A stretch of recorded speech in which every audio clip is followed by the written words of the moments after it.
I am shaking. Let me tell you, I've been waiting to do this forever, man. It's gonna feel so nice playing the Wind's Requiem once again. Up, left, right. Oh, Wind Waker Baton, how I missed you. I missed you so much with your sparkles.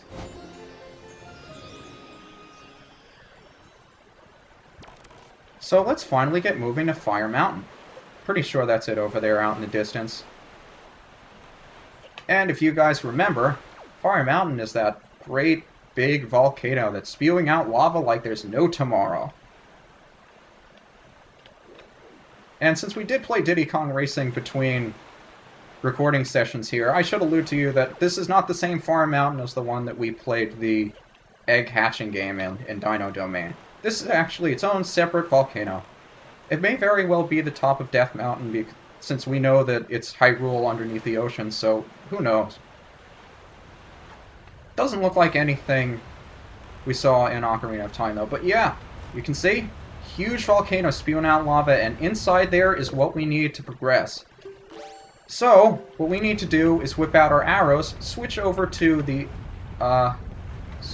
you don't press R to switch the thing? I have no magic! Excuse me, I'll be right back. Okay, call me crazy, but I could have sworn I just saw a light from a treasure chart treasure. And it looked like it was right in front of me. Where is it? Do we have... yeah, there it is, and we're heading right for it. So, actually, let's equip that over that. And are we... No, we're not quite close to it. Almost. Gunship's gonna gun me down, I'm sure of it. Okay. Let's go. Where are you, Gunship? Ah! Hey, look at that! The water's frozen in time, too! How convenient. On my way back from getting magic from the platform over there, I came across this big light thing coming out of the ocean, and we got a silver rupee for our troubles. Terrific! Now let's re-equip the arrows, and since I now have magic, I can switch to ice, and we can freeze this hellhole! Because that so works. I mean, it makes so much physical sense, it's incredible. But for some reason, it only lasts for 5 minutes, so we gotta book it up there! Now let's see, I'm not sure if the Deku Leaf would be any help to us right here, but it can't hurt to have. I mean, I don't want to worry about what direction the wind is blowing, so... Okay, so that's not how we get up. And you're just going to be a jerk, so die. Now, Fire Mountain, they give you way too much time to climb up here. Much more time than you need. And hey, the sun is rising! How beautiful. I completely talked over the dawn music. I love the dawn music. I love every part of this game, and you guys know that already, but I'm saying it just to make sure you remember, because it's been way too long. And it's nice that the camera actually readjusts itself when we get up this high. And yeah, just for old time's sake, I'm going to saddle all the way across here, because it's just the cool thing to do.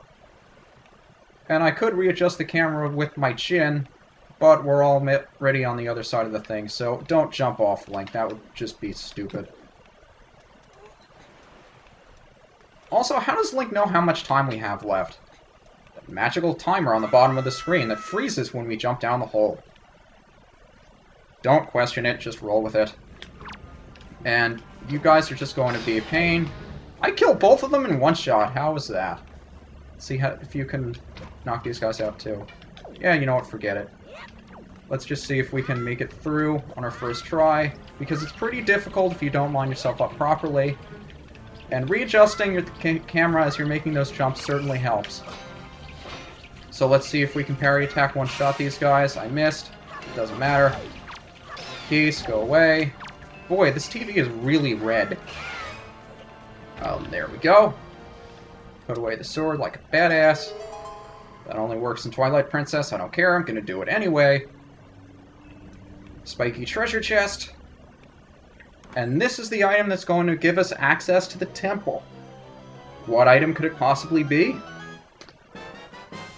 The power bracelets! Both arms are now stronger than ever. Press A to grab and lift objects. How heavy are the objects we can lift? Remember these big face-shaped rocks that we couldn't lift before? Yeah? Now we can lift them. So cute! And now we have a quick exit out of Fire Mountain. The timer stops because the power bracelets were obviously what was causing the eruption. I mean, come on, it only makes sense. And now we're back out here. And we could also do something else on this square. I just want to make sure that this dude's out of the way so I can look. Come on. Come on. Cooperate! Now let's get out the telescope so I can see what we're doing here. And what direction do we want to be facing? I think it's east. East is that way? I'm looking for a flock of seagulls here, folks. Let me know if you spot them. See any seagulls yet? There they are. Looks like they were just past the platform. Okay, so we're going to be heading towards the platform next. And you guys remember what seagulls mean, don't you? Well, if you don't, you're in for a hell of a surprise. So I believe we have to change the direction of the wind again to go that way, so let's adjust the direction of the wind. And let's make our way over there and make sure that we're flying towards the flock of seagulls. I'm pretty sure they're over there. And you don't really get anything 100%y out of this, but I just want to do this for the sake of nostalgia, because I haven't done it in forever, and I'm just in the mood for a challenge. I want to remember how to play this game, and I'm sure you guys want to remember what it's like to play this game, so let's get on with it, shall we? It's yet another Big Octo! And I guess I'll try fighting it with the bombs, although I've never really been a big fan of fighting these things with the bomb cannons. So the difference with fighting this with the cannon as opposed to the boomerang is that you can one-shot all of those eyes with these bombs, but they miss much more frequently. You only have a limited number of them, and aiming with them can be a little tedious. This is a lot easier than I expected it to be, though, once you have these shots lined up. And I think there's only one more eye, so we could get this done without taking one pass around them. And yeah, there we go. So that wasn't bad. It just wasted a bunch of bombs. So that's a Big Octo. Down he goes into the ocean. For those that don't remember, you only have 3 passes around that thing to knock out its 8 eyes, and it takes a couple of shots from the boomerang, each eye does. Whereas with the cannon, it only takes 1 shot. So, about 20 bombs. That's not so bad. So let's head on over to the treasure chest, which I'm sure I landed right on top of. Of course. I haven't lost my touch there. And since it's a Big Octo, it's a pretty significant reward, although this isn't going to be a treasure chart or a heart piece. I'm not going to complain about 100 rupees, because it's still 100 rupees. So, now that we have the power bracelets in hand, we can head over to the temple. But before we... Do I want to do this before or after we head to the temple? Let me think about this, because there are a couple of things I want to do on outset. I just forget what the second thing I wanted to do here was. I'll just assume there was only one thing I had to do, and I'll go and get that. Yeah, I suppose I can go and get it now. Why not? While I remember it, because knowing me, I'm going to forget if I dawdle on this too long. So, this is our home island of Outset. Outset from the rest of the world. Do I want any bait from... Yeah, I could use some bait from Beetle. So before we stop off on the island, because I'm sure the ship will reposition itself so it's sitting at the dock after we go into Beetle's ship, so I'm going to do a little bait shopping. If he has any bait. If he doesn't, I'll complain about it. Hurrah! He did have the bait after all. So there... Now I remember why I didn't want to do this yet, because I can't do it yet. So you know what? We'll do this later. So let's get right back on the ship and head over to the temple on Headstone Island, which is all the way over there, but I can cut to it, so you don't have to watch me sail all the way there. Hooray! Hey guys, look what I found, that I'm going all the way out of my way to get, because I can. It's a treasure chart, and I keep clicking the start button when I should be clicking up on the D-pad. Just shows you how long it's been since I played this game. Where's the treasure chart? There it is. So, let's make sure we're almost on top of it, and I'm going to assume we are. So, treasure chart, treasure! Yes, indeedy.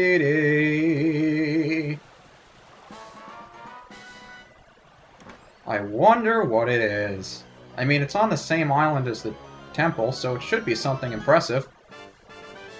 Silver rupee. Yeah, I can deal with it. Okay, now, for what we actually came here for is on the opposite side of the island, and I don't know where it opens up. Yeah, sure, just sail right into the rock, Link. That's perfect. Really, it is. Yeah, here it is. That didn't take nearly as long as I thought, but I'm not complaining. So here we are, back on Headstone Island. Let me make sure this is Headstone Island. Is it? Yes, it is. I haven't been lying to you. That's nice to know. So, now we can pick up this giant face rock thing and make our way inside. Oh, wow. Wonder what that could mean. Ooh, more symbols! There appear to be markings indicate specific directions.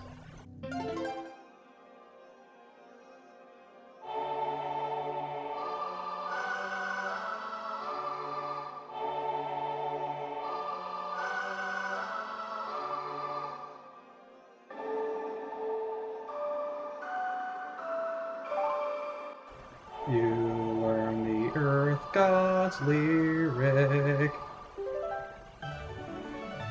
You learn the Earth God's lyric!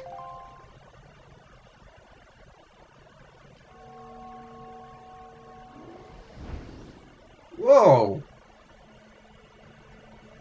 Is that a Zora? O great hero chosen by the Master Sword. My name is Laruto. I am a Zora sage. For an age I offered my prayers here in the Earth Temple, praying that the power to repel evil would ever remain within the Master Sword.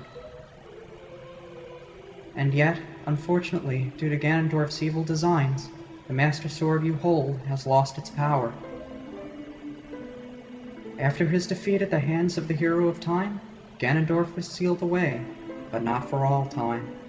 He was revived, and he returned to Hyrule in a red wrath.